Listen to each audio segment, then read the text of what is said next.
கடுமையான சட்டங்களை 2002 2003 அமல்படுத்தி உலக வரலாற்றிலேயே எங்குமில்லாத அளவிற்கு 1,70,241 அரசூழியர் ஆசிரியர்களை பணியிலிருந்து டிஸ்மிஸ் செய்த அந்த ஆட்சியாளர்களின் கொடுமைகள் எல்லாம் எண்ணி பார்த்து துயருற்று பொங்கி இருந்த அரசூழியர் ஆசிரியர்கள் 10 ஆண்டுகளாக கொதித்து போயிருந்த உச்சபட்ச கொதிநிலையை பயன்படுத்திக் கொண்ட அன்றைய எதிர்க்கட்சி தலைவர் நான் வந்தால் அனைத்தும் தருகிறேன் என்று நம்பிக்கை வாக்குறுதி அளித்தார்.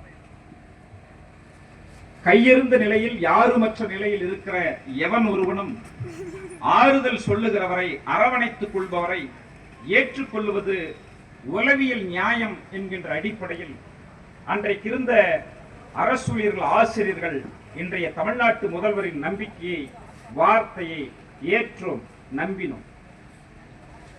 நான் வந்தா எல்லாம் தரேன். வந்து 4.5 வருஷம் ஆச்சு. மிகுந்த மனவேதனையோடு இதை நினைச்சுக்கிட்டு ட்ரெயின்ல வந்து ஜோலார்பேட்டையில் இறங்கி கிருஷ்ணகிரி துவக்கி வைக்கணும் போறதுக்காக வந்த வெளியே பஸ் நிக்கிற இடத்துல, வேலூர் போற பஸ் நிக்கிற இடத்துல ஒரு இளம் ஜோடிகள், கல்யாணம் ஆகல, காதலர்கள் போல. அந்த பையன் சொல்றான், அப்பதான் கிராஸ் பண்றேன். அந்த பொண்ணு கையை பிடிச்சிக்கிட்டு நின்றுட்டு இருக்கிறாங்க. கையை பிடிச்சிக்கிட்டு ஏதோ வளையல் போட்டிருக்கு. அதை நான் ரொம்ப உத்து கவனிக்கல. அவன் சொன்னது எனக்கு கேட்டுச்சு, ஆஃப்டர் வெட்டிங் எல்லாமே கோல்டா மாத்திடுறா.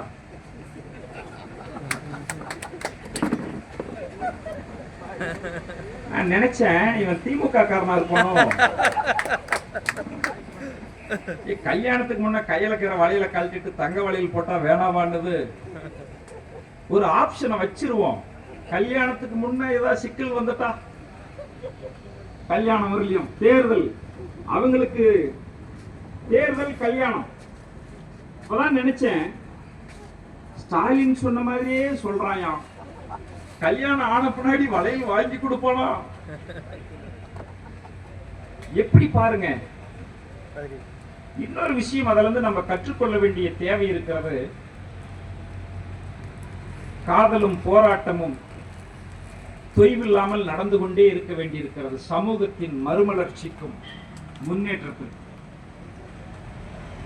அப்போ காதலர்கள் உனக்கு தேவையானதை தருகிறேன் என்று சொல்லுவதற்கு கூட ஒரு கட்டப் டேட் வைக்கிறான், கல்யாணம்.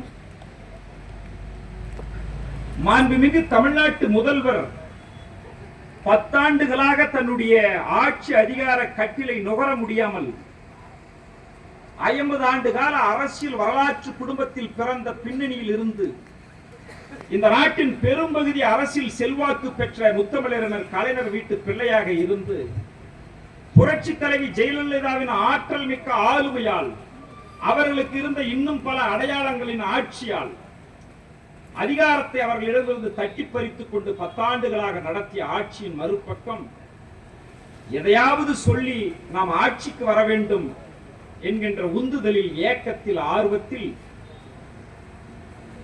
ஜோலார்பேட்டை ரயில் நிலையத்தில் காதலன் சொன்ன வாக்குறுதியை போல 2001 தேர்தலில் நம்மை பார்த்து ஸ்டாலின் அவர்கள் சொன்னார்.